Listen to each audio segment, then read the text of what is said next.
కిరణ్ గారు.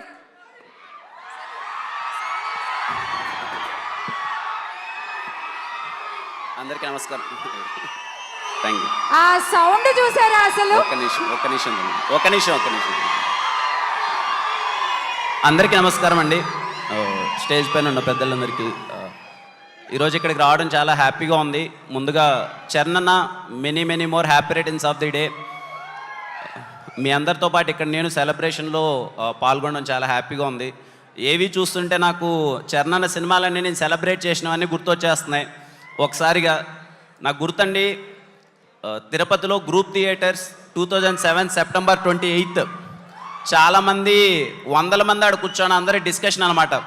అరే చిరంజీవి గారు అబ్బాయి డ్యాన్స్ చేస్తారా, డైలాగ్ బాగా చెప్తాడా, వాళ్ళ నాయనకి మించి చేస్తాడా చేయడా, అన్నీ ఎంతవరకు ఎలా చేస్తాడో అని చెప్పి మొత్తం అందరూ డిస్కషన్లు అన్నీ పెట్టారు.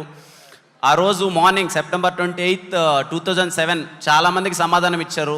మిగిలిన వాళ్ళందరికీ 2018 మార్చ్ 30 ఆ రోజు అయితే రంగస్థలం రిలీజ్ రోజు ఇంకెవరు మాట్లాడద్దండి నా గురించి అన్నంత చేసేశారు చరణ్ జర్నీ. నిజంగా మాలాంటి యాక్టర్స్కి చాలా ఇన్స్పైరింగ్ అండి. ఆ 10 ఇయర్స్లో చాలా చూసాం చరణ్.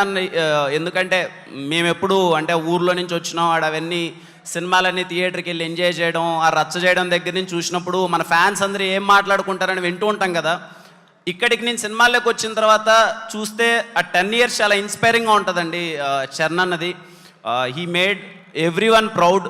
ఈరోజు గ్లోబల్ స్టార్ చరణ్ అన్న. చాలామందిని అంటే నాకు తెలిసినంత వరకు ఏ యాక్టర్ అంత రెస్పాన్సిబిలిటీతో లాంచ్ అవ్వలేదు. అన్ని ప్రెజర్ల మధ్య లాంచ్ అయ్యారు. ఎందుకంటే చిరంజీవి గారు కొడుకుగా ఇంప్రెస్ చేయడం అంటే చిన్న విషయం కాదు.